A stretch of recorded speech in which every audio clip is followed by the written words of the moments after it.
to invite Mr. Walker to make an opening statement for up to 3 minutes.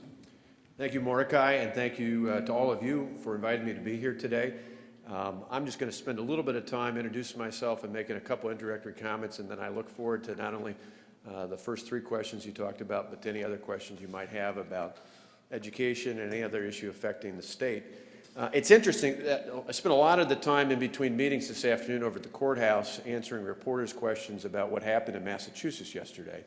And one of the Green Bay reporters asked me if I thought it was a victory for Republicans. And I said, not necessarily. And it kind of surprised this woman on the other line of the phone. And I said, I think what was exhibited yesterday, just as it was in Virginia and New Jersey a couple months ago, just as I think it will be come about 10.5 months from now here in Wisconsin, is a victory for people who believe in the people and not just the government. I think what we have seen is, for me, very similar to what I saw several years ago here in Milwaukee County, where my predecessor and some of his colleagues and allies disregarded the will of the people in this community. We saw a big pension and scandal that left us years of financial harm and damage that we've been cleaning up ever since. And at the time, a lot of pundits, when that first came up, said there's no way he's going to get recalled, no way he's going to get put out of office. It kind of disregarded it. And what we saw back at that time was not a political campaign, not a candidate, but not hundreds, not thousands, but tens of thousands of ordinary citizens who did an extraordinary thing. They said, we want our government back. And instead of just being angry, they stood up and gave me hope and said, united, we can stand up and demand something better than what we're getting here today. And at that time, I knew it was an opportunity to stand up and join with them and be a conduit for that change. And a lot of folks said a Republican would never get elected in Milwaukee County. We not only got elected, but twice since then we were elected. In fact, 2 years ago, when President Obama got nearly 60%, or actually nearly 2/3 of the vote in this county, we were elected with 60% of the vote. It's because we made clear, firm, bold promises and, most importantly, delivered on those. As your next governor, I plan on making those promises between now and November 2nd that are bold and clear and dynamic, not in a vacuum, but with individuals like you and leaders like you and people all across the state, and then most importantly from November 3rd beginning to act on them, to put them into place, to get the state's economy going, to help improve our already quality education system, to improve our infrastructure and our industry across the state from one end to the other. That's what I'm all about. That's why I'm running for governor. That's why I'd love to have your support, no matter where you come from, no matter what your background. And that's why I look forward to your questions here today. So with that, I'll be an unusual politician and finish 10 seconds early. How about that? Thank you very much. Is Mr. Newman in the room? Okay. In that case, I think we should proceed to the 3 questions that we submitted to the candidates in advance. The first question was, as governor, how would you work with school boards to improve public education in Wisconsin? Well, part of it's doing what I'm doing here, but not necessarily speaking at you or speaking at school board members, but speaking with you, having a dialogue, having a discussion. Because I'm not going to pretend to come here to tell you today that I have every answer for the issues that face education in this state. I do know how important it is. I grew up not here in Milwaukee County, although I'm proud to be the county executive. I grew up in Delavan, a town of just under 8,000 people down in Walworth County. I went to Delavan Darien High School, proud graduate there. Just went back on September 1st, per the invitation of the new principal at the high school, to give a welcome and a little inspiration to some of those students there in the high school. I've got 2 sons at Wauwatosa East High School, a freshman and a sophomore, so I have a personal interest. I'm vested in the public education system in the state. But more than just public education, as someone who'd seek to be the CEO of the state and leader not only of the government but of the state itself, I'm invested in making sure that we have a quality workforce for generations to come. And I know that education at all levels, particularly and foremost at the public education level, is critically important. So as governor, I know whether it's making changes in the school aid formula, whether it's looking at issues like components of that, which we'll talk about, whether it's negative tertiary districts or declining enrollment or things of that nature, those decisions can't be made in a vacuum. And it isn't just a matter of just meeting with 1 or 2 representatives of the association. We've got to get out from one part of the state to the other. Some of the things I hope I've showed to many of you already who I've visited with, whether you're on the school board, whether you're superintendents, whether you're others throughout this state in my travels. I've been from one end of the state to the other since April of 2009 when I announced, and as governor, I plan on continuing to make that personal commitment, not just to meet in Madison, but to meet in your hometowns, in your communities, in your region, to work with school boards, with CISAs, with others, to make sure we have the best possible education system we can have in the state of Wisconsin. Thank you.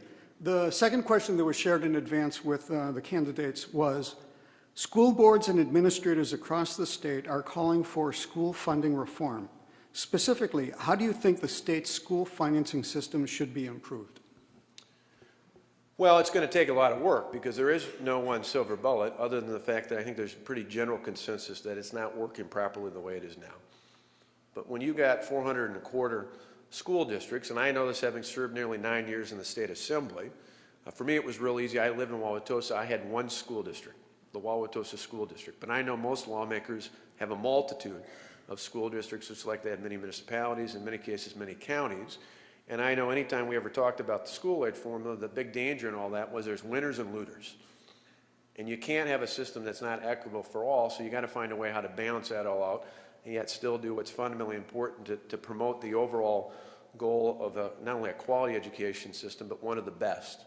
And so, again, part of it's just coming to the table, realizing that not only with the School Board Association, with district administrators, with teachers, with parents, with fellow elected officials, particularly those in the legislature on both sides of the aisle, we're going to have to bring together individuals who look at a long-term comprehensive plan that deals with some of the things I mentioned in the introduction. Certainly declining enrollment is an issue from one end of the state to the other. Certainly when you look at how do you balance that all out, necessarily doing it based on assessed value doesn't always work either, because sometimes you have high assessed values communities where the individual abilities of those property taxpayers to pay higher levels doesn't necessarily match to that. I come from a district that years ago I tried to make some adjustments to, where we have a negative tertiary rate percentage that was about 75%. So for every time they went to a referendum, either to exceed the caps or to borrow for something, for every dollar they got for that, they had to add another 75 cents to make up for that. That puts you in an almost impossible situation. Things like that have to be corrected. I understand those issues. I've worked in the legislature. I've worked with many of you already. I would make a commitment that before I make any sort of decision in the future, I'm going to involve the people in the front line, administrators, school board officials, parents, and teachers before we start making fundamental changes so it is truly equitable. Thank you. The third and last question that was shared in advance with the candidates was, as evidenced this year when the state scaled back the commitment to public education, school boards were left with little choice but to increase property taxes higher than expected. With property taxes continuing to be a highly contentious issue, how would you address this issue as governor? How would you restore the state's 2/3 school funding commitment? Well, as I mentioned, as both a parent with a vested interest and as a taxpayer who pays an awful lot of taxes every year, I know there's got to be a healthy balance, and I know that's something that all of you who are elected in particular know. That, on one hand, it's awful to see that competition between those of us who are parents who want the best for our children, next door to our neighbors, in many cases retirees with fixed incomes who are, barely scraping up enough to be able to pay the property tax bill every December. There's got to be a balance out there. In the same way, there's got to be a balance between the state and the local government. And while I'm not a school board official, I certainly can commiserate as a local government official, knowing that the state has taken us in the wrong direction. As a local official in the county or municipal level, I deal with mediation arbitration and the challenges we face where, even in a climate like we face right now, many of the arbitration awards presented across the state, are offering 3 to 4%.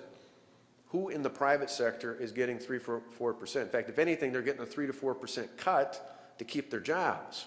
That's how out of whack things are in the way the state government presents us to this. I'll take it a step further. I will say, even though I'm not running against him, but running for the office to replace him, Jim Doyle, in my mind, is one of the most anti-education governors this state has ever had. How in the world you can take away the QEO and not touch the per pupil spending caps? Either you take them both away or you keep them both largely intact, but you can't do one without the other. We all know that when you lift the QEO, that just pushes any more aid that comes in from the local property taxpayer into the hands of our employees, and God bless them. I love the teachers. I go to all my parent-teacher conferences. As a Republican, you will never hear me say an ill word about any teacher in this state. I like our teachers. I support our teachers. When I was in the legislature, every May, in the beginning of May, I'd send them a letter thanking them for Teacher Appreciation Week. It's not about pitting teachers against taxpayers, but there's got to be a reasonable balance out there, and there's got to be a way of doing it that allows more of our funds and resources from the state and the local taxpayers to go into the classroom, into our curriculum, not always into higher benefit compensation packages. Thank you. We've now gone through the 3 questions that were shared with the candidate in advance. I'll now start reading the cards that you submitted. And just a reminder that your staff may have merged several questions together in case the wording doesn't sound like exactly what you wrote down. The first question: recent legislative changes have altered an arbitrator's consideration of financial hardship as a factor in decision making. They no longer need to give it greatest weight. This legislative change is causing difficulty in negotiating. What is your opinion of how arbitration should be changed to be more equitable and the financial hardship taken into account? Yeah, there is no doubt. This is one of those where you're going to see my passion get a little excited here, because as a fellow local official, if there was ever a time when the ability to pay needed to be factored in, it is now. And we haven't had, in my lifetime, a worse recession. Closest we got to was 25, 30 years ago, back in the early 1980s, when we saw incredible challenges not only in the country but in the state. But really, since the Great Depression, we haven't seen the kind of economic challenges we face in the state, in this country, and across this globe. And so again, how we cannot factor in that into arbitration, to mediation, in our case in arbitration at the school board, at the town, at the city, the municipality, at the county, is just fundamentally remarkable to me. And that is something that has to be changed, not just in word, but in deed. It's got to be a part of the statutory changes that we'll make as your next governor. And it's something that's got to put the power back in the hands of the people and those of you elected to represent the people, and to create that balance. Because again, I believe the majority, if not all of you who run for the school board, understand that you've got a balance between providing the best possible education you can within reasonable financial restraints to make sure that the people you represent can afford to live there and to provide jobs in your communities. There's got to be a balance between the two. And when the government at the state level takes that ability away from us, it puts us in a position where we have to make the kind of difficult decisions I don't think we should have to be forced to be making. There is an alternative. There is a better alternative. It's about giving local government officials more power to control wage and benefit structures. When you think about it, that's one of the biggest challenges. In fact, some of you may know, others may not know, but that's been a fundamental issue for me. And finally, this past year, my county board, where out of 19, I've got 12 liberals, 4 conservatives, and 3 moderates. I still got through, not all, but about half of my wage and benefit changes, because they knew long-term it is not financially sustainable unless you start making changes, particularly in benefits, to reform the process. If not, our governments at the local and state level will end up like GM and Chrysler, and we can't sustain that here in the state of Wisconsin.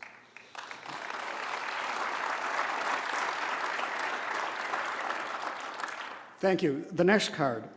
Are you willing to raise the state sales tax to offset our property taxes and earmark a certain amount for education?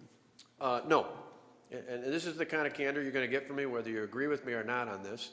But no. In our state's history, was it 4 or 5 times, the state government has increased the sales tax with the intent of property tax relief, and every time they've done that, the property tax levy's gone up. I can give you a specific example here in Milwaukee County. In 1991, I have it in my desk drawer, although I was not in office here at that time.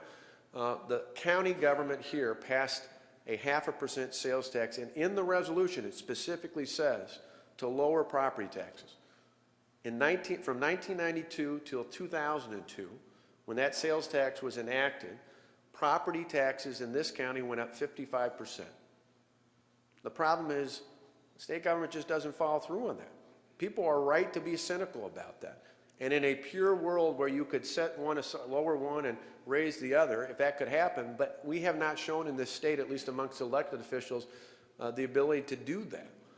I think we have to do a better job of the resources we have. I think education has to be a priority, not only from an altruistic standpoint, of which I think it's important as a parent, but also because as someone who wants to lead the state out of the recession that this state and this country's in, we have to have an educated and well-prepared workforce. We have high taxes, unfortunately. We have overregulation. We have a largely litigious society we live in, those are barriers to economic opportunity and prosperity in the state. What makes up for that, why we do have the current businesses and opportunities that we have, are things like our workforce, like the fact that we have one of the most educated, well-prepared, hardworking workforces in the world. We need to make investments in that are accountable and targeted and direct, that allow us to continue to have that. But I think we need to do that without adding to the overall tax burden. Thank you. The next card I have, what are you going to do to balance the expectations of schools with the funding that is available in Wisconsin? Well, I mean, part of it goes back to a couple of the questions that were asked initially. I have often said in my current job that too often in government, we're faced with either dramatically raising taxes or cutting service. I think that's a false choice. I think nowhere else in society, for all of you who own businesses or work in the private sector, nobody says I'm going to double the cost of my product or I'm going to cut the quality in half or you'd be out of business. You find a way to balance it out.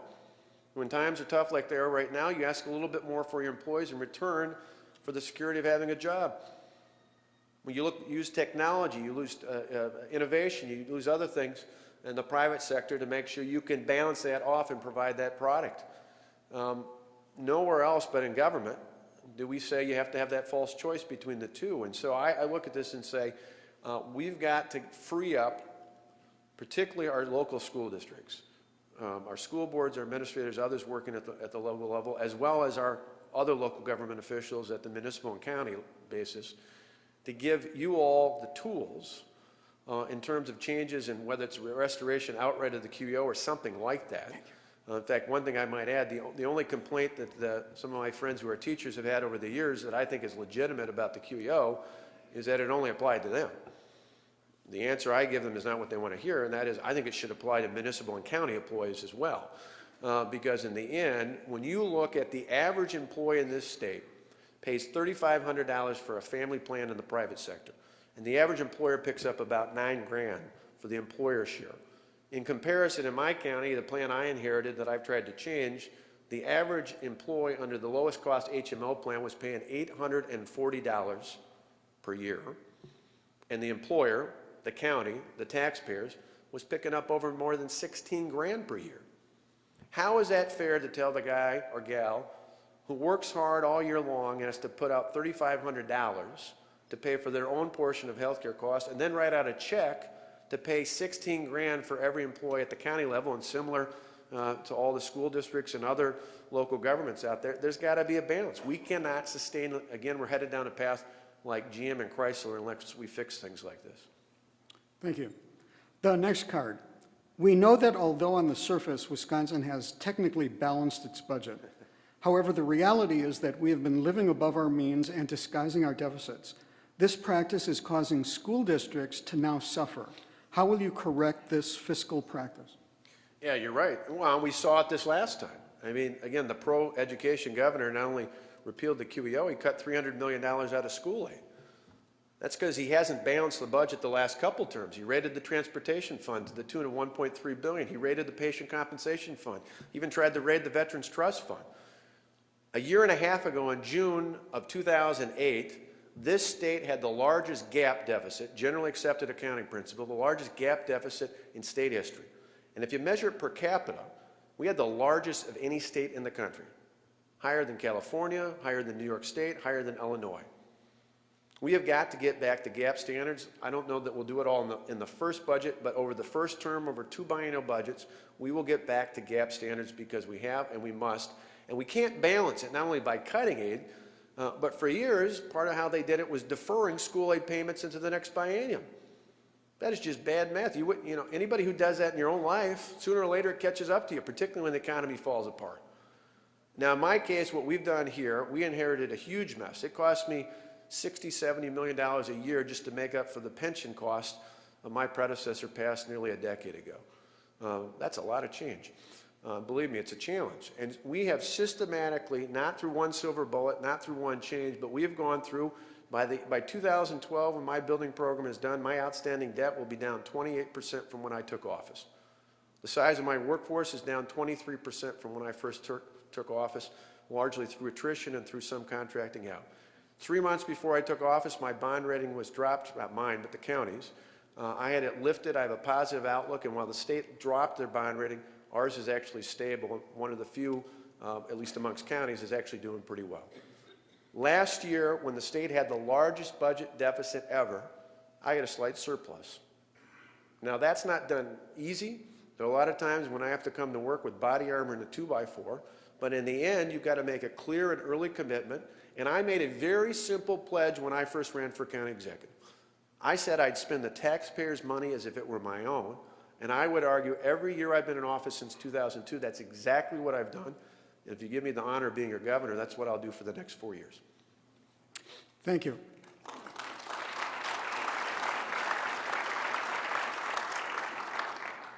The next card. Wisconsin has been identified as the worst state for the academic achievement gap. How do you suggest we reverse this? What will you do about this? First, as we're rattling off these questions, I feel like the Prime Minister in Parliament. Just rattle them on off, see what you can throw at me.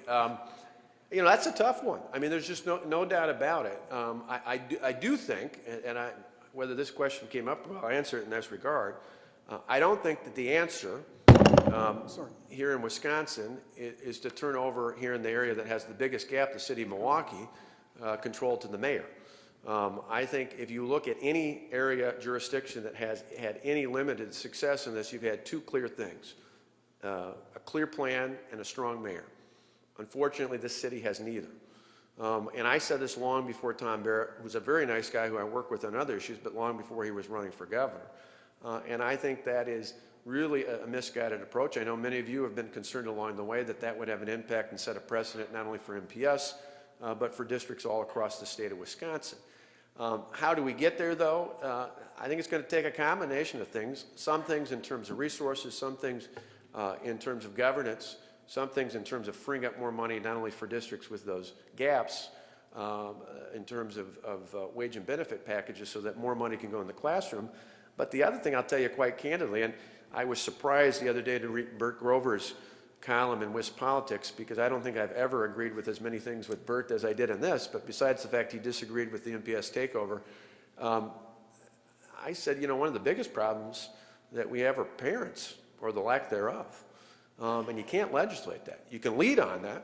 As a leader, not just as an elected official, but as a leader, we can reach out to our churches and synagogues and others in communities like this and others across the state, because it's not just limited to Milwaukee. We have gaps in Racine and Kenosha. We have gaps in Janesville and Beloit and other places across the state that we have to address. Part of it comes from our elected officials and our school districts, as well as a partnership with state government. But part of it has to come from our communities and ultimately demanding a greater level of accountability from our parents and an active interest in their children's education. If you don't have that, I mean, there's a reason why even the kids from Milwaukee, not just the kids from Wauwatosa, but the kids from Milwaukee in my kids' class who come in through Chapter 220 perform much better than their colleagues down the way in many of the schools here in the city of Milwaukee. And it's because their parents have made a proactive measure to make sure not only they went to that school, but they made sure they learned and followed through and did their homework and studied for their test and did everything else that matters in those schools. And that's something that just takes leadership, not just legislation.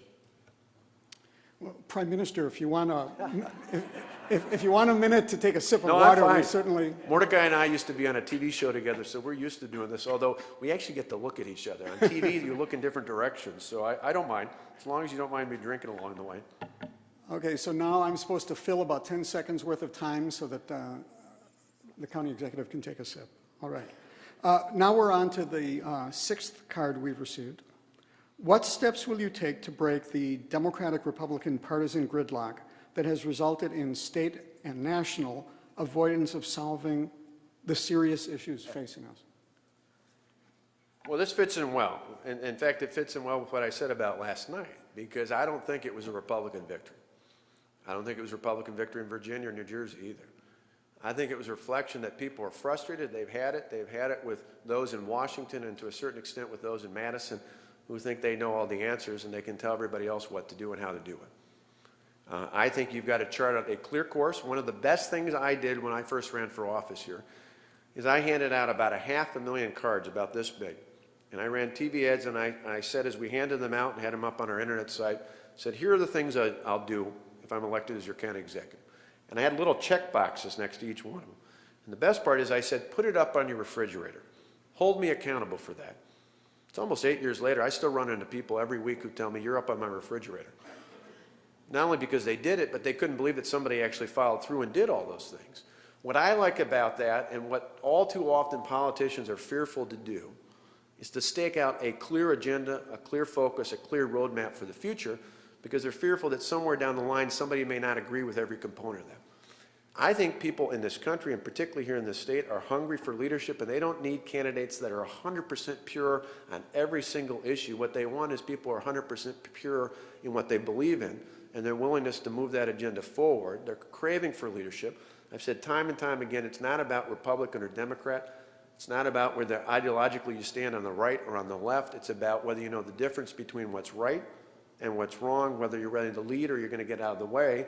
I think we've shown in a position where arguably the odds are very much against me here in Milwaukee County. We've been able to lead, haven't succeeded at everything, but we've been able to lead in a number of categories that helped us have a balanced budget, that helped us take on some of our other challenges, and to do so in a way that eases our structural balance into the future. I'd like to have an opportunity to do that as your next governor. Thank you. Do you need time for water? No, I'm fine. Okay. Okay, the next card I have. Can you elaborate on how you would change school funding? Please be specific. On that, again, I'll be very candid with you. I'm not presenting to you today or representing in any way that I have a clear plan. All I know is that the current system has huge holes in it, that there are huge gaps for things, as I mentioned, whether it's the negative tertiary, the declining enrollment, other components out there. What I'd like to see, and I gave you specifically some objectives I'd like to see out of a reform in the school aid formula, knowing that it's something you just don't resolve during a campaign, but you resolve by bringing people from different parts of the state, from different backgrounds, from not only school boards and administrators, from parents and business leaders, students and teachers, all the way through to the table. But I think certainly equity has to be a key component. You can't produce winners at the expense of losers, losing districts in other parts of the state, which is a big stumbling block, but one that you've got to deal with head on. You've got to do so in a way that's sustainable both for the state itself in terms of the budget challenges that we face now and will in the future, as well as the local property taxpayers. So you've got to take that into account, that knowing things you may back off at the state only cause more of a burden on the local taxpayer to keep up with the level of quality standards you want within your school districts. I certainly think when you look at the formula, we've got to really stop and realize that the last formula, although it was near the end, but it was designed in the 20th century, we've got to have a school aid formula that's designed for learning in the 21st century. While I certainly am not an advocate for mandates or mandated consolidation, I think anything that can be built into the formula that provides incentives for consolidation of some services or technology or things of that nature can certainly be a benefit and would be a strength. And just for innovation, investment, and technology investment in the future. I think when you look at our colleges and universities in this state, increasingly they're moving towards more components or variations of virtual education. I think those are all things that have to be built in as well. But again, we're not going to make any change. I'm not going to come out with any pronouncement as your governor without having brought you and plenty of other stakeholders to the table to try and hammer something out that, to the extent we can create at least close to a consensus, we're going to do that. Thank you. The next question is cross-examination, this tough cross-examination. Some proponents of school reform who claim that our schools are broken suggest that we need to run schools like a business. Using that business model, please answer this question. Who are our customers? Well, I think they're a combination. Sometimes people think that schools are, the customers are solely students and families, and they're obviously important primary customers. But I also think they're the employers in our communities. They're the employers in this state. Again, as I mentioned before, something to be positive about, a lot of the questions we ask relate to negatives, but one of the tremendous positives about doing business in this state is the workforce that we have. And that's not by accident. The fact that we have a well-trained, well-educated, well-prepared workforce. Some of it comes through upbringing in terms of families that support hard work and dedication and commitment. But on top of that, the quality of education that we get from the young men and women who come through our schools from all different aspects within the state is a key component. So in terms of you know, from a business standpoint, I qualify that and say I don't think you can run any part of government as a business would. I think you have to use business-like principles to run the government, because there are, you know, business is driven by profit. There are other incentives that go beyond just that in government. But I certainly do think you can use business-like principles, as I mentioned before, trying to create a more equitable balance between wages and benefits and what you invest in your primary product, which is your students, and what you offer in terms of the quality of education. I certainly think when you talk about what other investments you can make in terms of innovation, and that's where the state can play a role, because long-term, school districts today may not have the funds to do what it takes to make advances in technology and other forms of innovation, but long-term, a business, at least many that aren't publicly traded, it's a little more difficult when you got to meet a dividend to shareholders every quarter, but for those who aren't, that are private, not publicly traded, they make decisions over the next several years, not next several months. We need to be doing more of that at all levels of government. Look, I'm hot, I'm sweating, I don't have my jacket on. He's cool as a cucumber under these lights. I'm wilting under these lights and he's not. The next question for the county executive. What experiences do you have that qualifies you to be the next governor of our state? Well, you know, besides working for a brief time in the private sector, which is, I don't know, qualification for governor. I worked for IBM to pay for school when I went to Marquette, left early to go to run development for the American Red Cross. For about 8.5 years, I served in the state legislature, which certainly gives me some insights in terms of how state government runs and works, and was a committee chair and things of that nature. But without a doubt, no surprise, the past nearly 8 years as the chief executive officer of largely, I would argue, the closest thing to what the next governor of the state of Wisconsin is going to face. Not just in the sense that Milwaukee County government in size is the closest you can get to state government of any government out there. It's a $1.4 billion budget that we have. It's 5,700 employees, 8,000 retirees. I have a cabinet, I have appointments, I have, you know, a legislative branch I deal with. I have a line item veto. I have all the things that the governor has.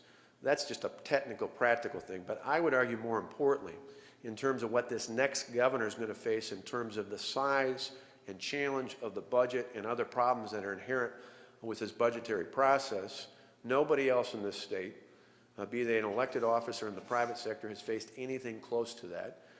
And I think in terms of putting in place a series of policies that got the budget under control. We're not perfect, so I'm not here to tell you everything's perfect, but have gotten the budget under control in the ways I talked about, and have done so in a way that's equitable not only to the services we provide, but to the taxpayers we represent, and done so in a way that I think has made it more accessible to employers in this region to want to provide jobs here, I think is exactly what we should expect out of our next governor, and that's the experience I bring to the table.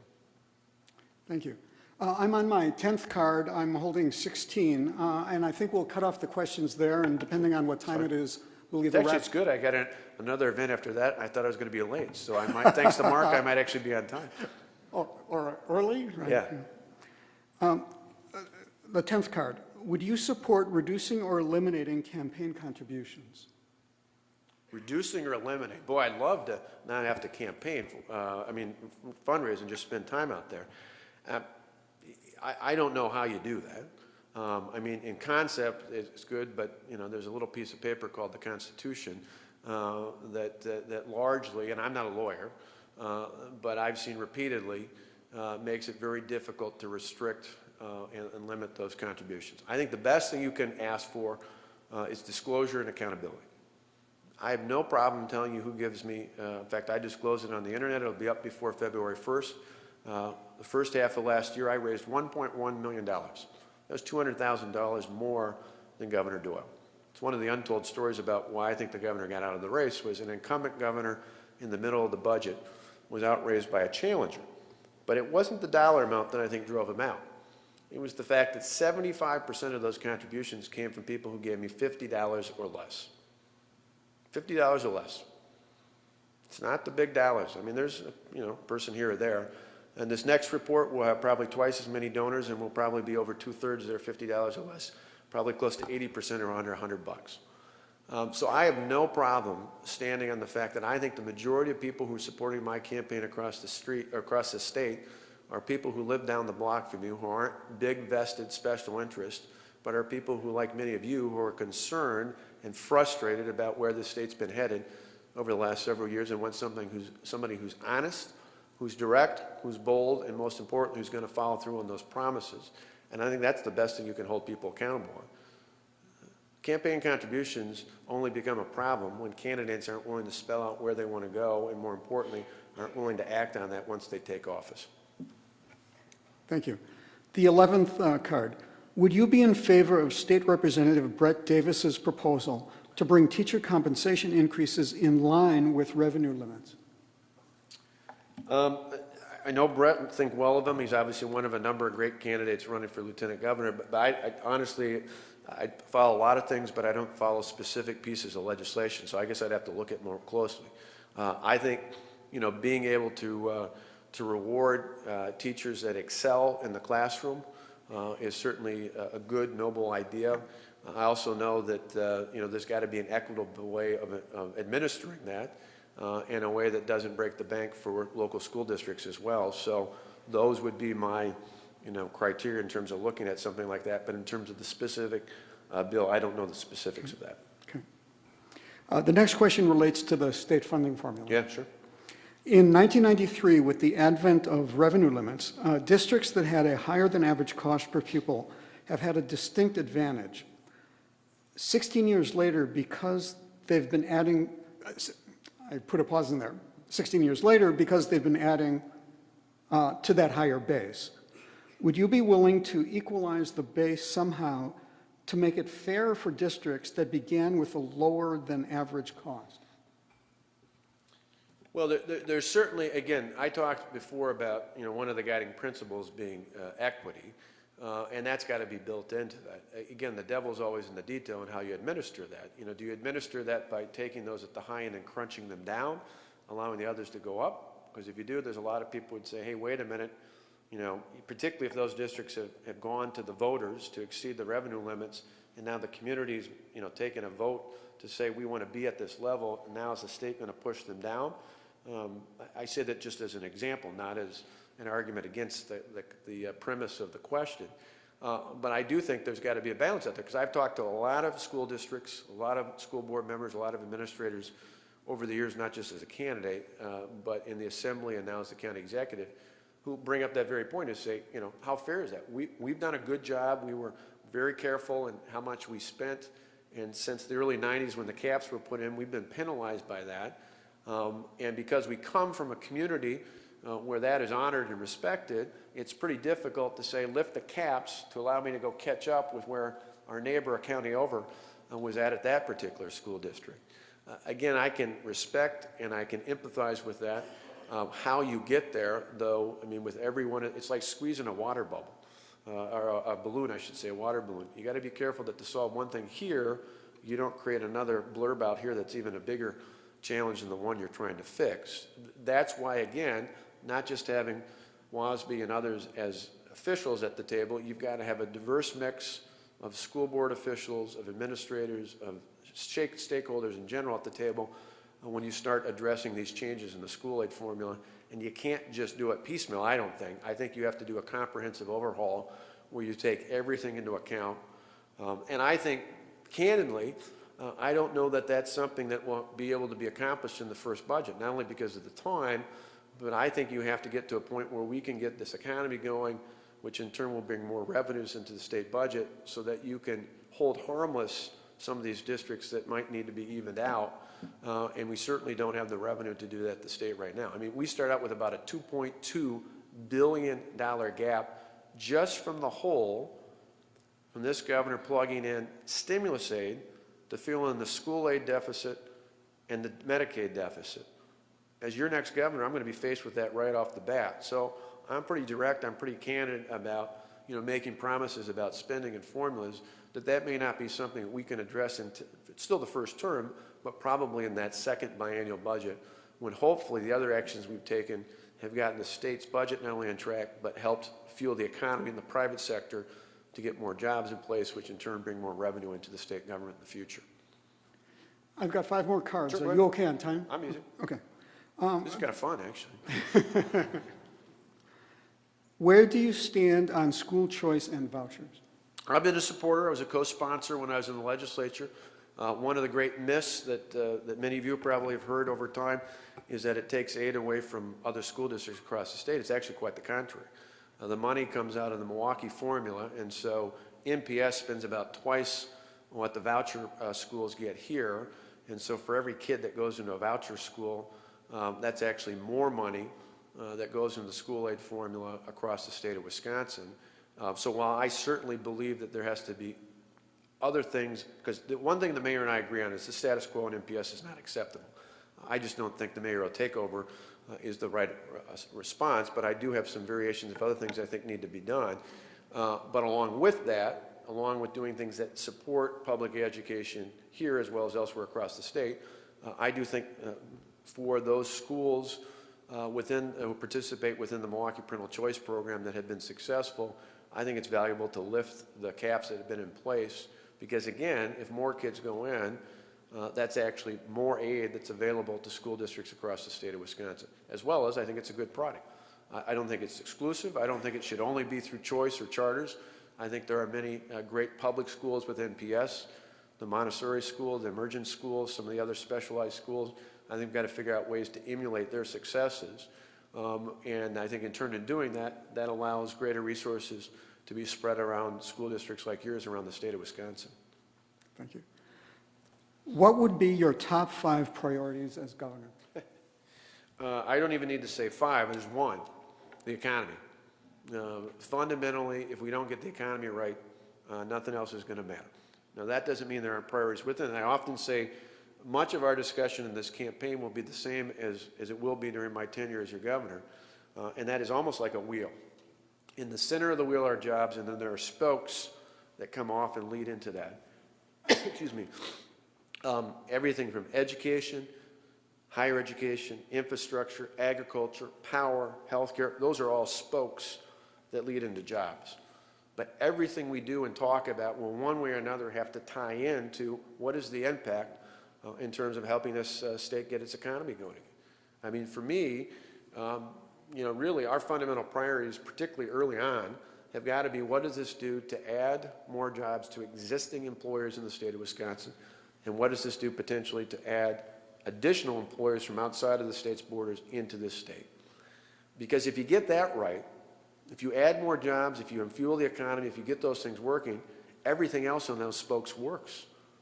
You know, in the 1990s, when Governor Thompson was here, we saw 5 to 7% revenue growth, not through higher taxes, actually lower taxes in many of those years, but because we had more people working, we had more economic growth, we had more job providers coming into the state, and in turn, that allowed us to do things like 1996, when we poured 2/3 into a commitment to school aids here in the state of Wisconsin. We could not have done that without that kind of revenue growth. So you've got to focus, we've got to focus, that will be our primary focus in terms of the economy to get this state working again, because it helps everything else out. If we don't have this economy fueling 2 years into our term, it makes it very, very difficult to deal with changes, major reform to the school aid formula, as an example. But not if, but when we do get this state's economy going, I'm convinced we can tackle those other challenges out there, not by the government fueling that change, but by rather, in many cases, taking actions that get the government out of the way so that the private sector, particularly in our core industries like manufacturing, agriculture, and tourism, can ultimately go out and create the jobs it takes to get this state's economy moving. Thank you.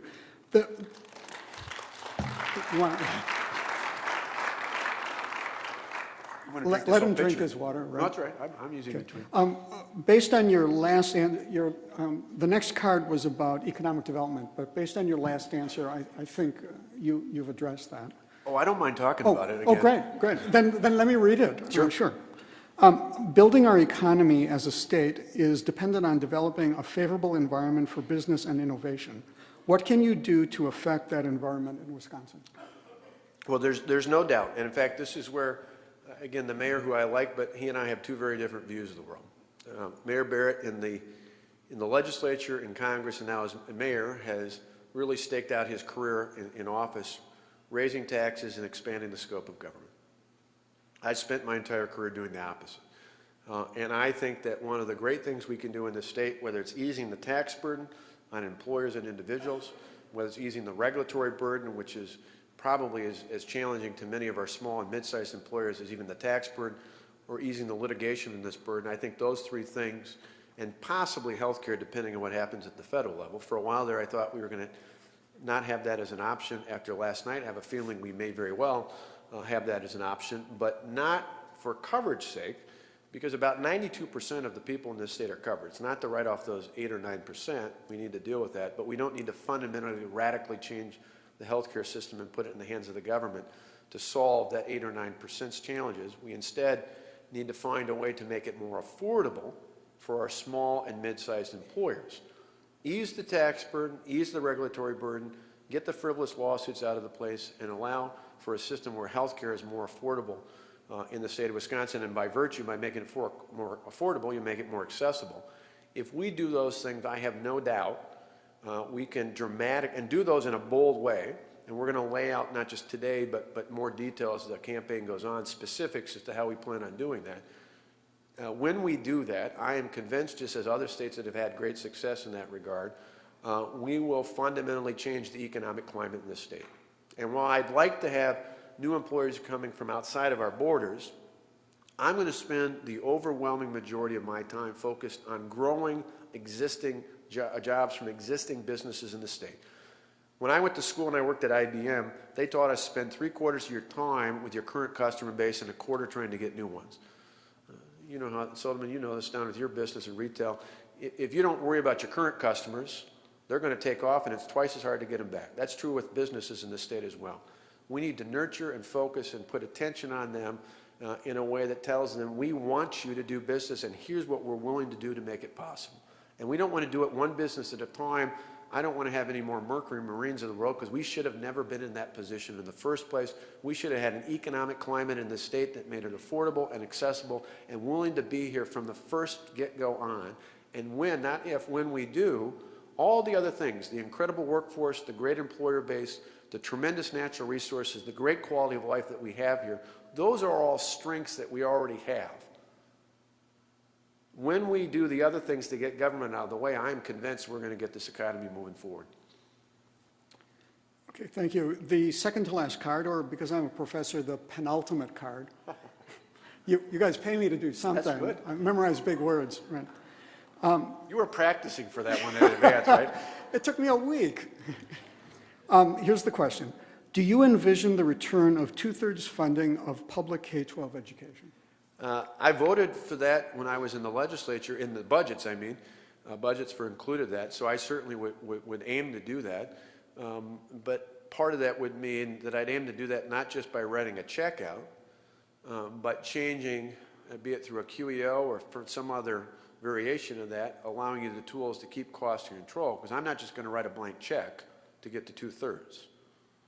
I'm willing to have an active partner from the state, not only to provide quality education, but at the same time to make sure that there's true quality or true property tax relief in the state that goes hand in hand with that. And you can't get there unless you have reasonable caps on wage and benefit compensation. I'll apply that as well to not only other local government officials, I'm going to apply that to state government in general. Again, I think there's got to be a reasonable balance between the people who are paid for by the taxpayers and the taxpayers who foot the bill in the first place. And as governor, I'm going to put that in place. So yes, that would certainly be a goal. As to how soon I can get to that, it's largely dependent on how soon I can put the reforms in that allow you to keep those costs at a reasonable level to begin with. Thank you. The 16th and last card. It has become evident to many school boards and superintendents that WEAC has a strong influence on educational laws and policies due to their strong lobby and campaign contributions. Without political jargon, tell us what influence WEAC will have on your decisions. None.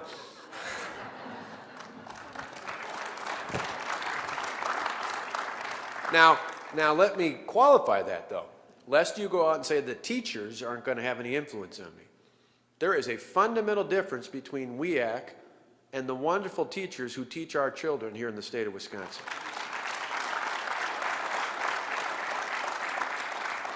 I plan on having educators having a seat along with school board members and administrators and parents and other stakeholders on a fair and equal footing in the state. I don't plan on having WEAC at the table, and I doubt they're going to ask me to come in for the endorsement. We've now exhausted the questions. The original plan had been to limit closing statements to 1 minute, but I think we should show our respect for the candidate who came to not limit him to 1 minute. And so please, you're welcome to make whatever concluding statement you'd like to make. Thanks. Well, thank you, Mordecai. You're always a great professional, and I appreciate that. Does a great job not only in the university system, but at forums like this. Let's give him a round of applause. I want to thank you all for staying late. Some might say staying after class for extra credit, but I appreciate you. I know you all had a long day.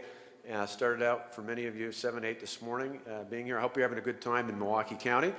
Spend a little money here at restaurants and bars downtown, and enjoy everything from our, you can go ice skating over here. You can go to the domes, actually the domes, which are spectacular. Once opened by Lady Bird Johnson more than 40 years ago. They've just been remodeled and part of the gold medal winning for the best park system in the country, park system we have here in Milwaukee County. Sure, you can clap for that too. But we hope, just as the county executive, throwing my little ad there, I hope you have a great time while you're in town, particularly for those who are traveling from some distance. I will be around the state. For many of you, I've already seen you often. I have been to Superior 3 times since last January. I've been up to Ephraim and Door County, where my great-grandmother lived to be 101. I've been down to Delavan and up to Wausau, and from Hudson over to Sheboygan, from Kenosha up to Ladysmith and everywhere in between. And I'm going to spend a lot of time, a lot more time, getting around the state. That's something that's not new to me. I've done it in the past for candidates I support who I believe in across the state. Some of you know I've done that for 7 straight years, leading a Harley tour to promote tourism around the state. So I've actually probably been to more of your communities than you know on a motorcycle. And for the last several months, since April 28th, when I've gotten the race, I've toured not only as I will throughout this campaign, but I hope in a way I can reinforce to you as I will as your governor. Because I think it's important, having served in the legislature in particular with a lot of friends who lived and represented other parts of the state and both sides of the aisle, I think it's important to know that your governor not only comes to your communities, but your governor cares for every citizen, every district, every community in the state of Wisconsin. That is something I feel passionately about. And as I said, I grew up in a small town. I'm not apologizing for the fact that I come from a big place now.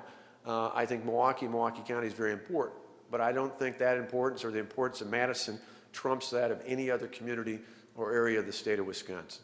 As governor, I'm going to show that balance. I'm going to show that focus. I'm going to show that passion and that interest.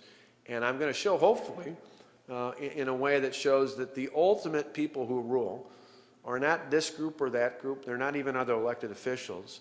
It's the people. It's we, the people, who get to make decisions in this great republic that we live in. And as governor, I'd like to restore a little bit more of that faith, not only in specific decisions that I talked about here with schools and education, economic development, things of that nature, but even things in terms of restoring faith in our legislative process. I can give you one good example. I'd love to see changes so that the budget process was reformed so you could only put fiscal items in the budget, that you could never have a vote. That you could never have a vote in the legislature specifically on budget items, but frankly on just about anything, after 10 o'clock at night or before 9 in the morning. I tell my 2 high schoolers, nothing good happens after midnight. That's even more true in politics. I think, and Mordecai and I both served in the legislature, in the Senate and the Assembly. I think we should open up the closed caucuses just like every school board and county board and town board and city council, and require them to debate the budget in public and not do it in private, regardless of party. I think those are all the sorts of things that put the power back in the hands of the people, put the accountability of state government, state officials, the governor and the legislature back in the forefront so that we're doing the people's will, not some group's will, not even some party's will, but the people who elect us will to get the state working. And I think when we do, I'm tremendously optimistic about the state's future. I remember back growing up in Delavan 25 years ago when we had similar circumstances. We had really a huge national recession we were coming out of. We had a large budget hole, and a lot of people thought things, were going downhill. In fact, I remember growing up near the state line, there was the governor back at that time of Illinois, Jim Thompson, one of the few I might add who's not been indicted. But Jim Thompson put up a billboard. Remember what it said? When the last business leaves Wisconsin, please turn off the lights. Well, the good news was in the 80s and into the 90s, we turned this state around. We put it back on the map. We made it a leader in reform. We made it a leader when it came to economic development. I have no doubt that if we, the people, stand up and take our government back again, not only will we get a cleaner and more efficient government back, I have no doubt that we can move this state forward when it comes to economic development, when it comes to jobs, when it comes to quality education, when it comes to the quality of life we've grown to expect here. I love to think back into the past about how great the state once was, but more importantly, on behalf of my children and their children, I dream big about how much greater it can be in the future. I ask for your help in moving the state forward. I ask for your vote come November 2nd, and I thank you for your support and allowing me to speak with you here today. God bless.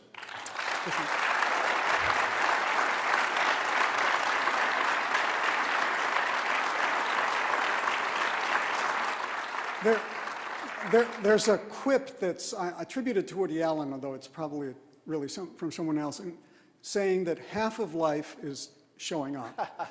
And I think Scott Walker deserves our appreciation for showing up.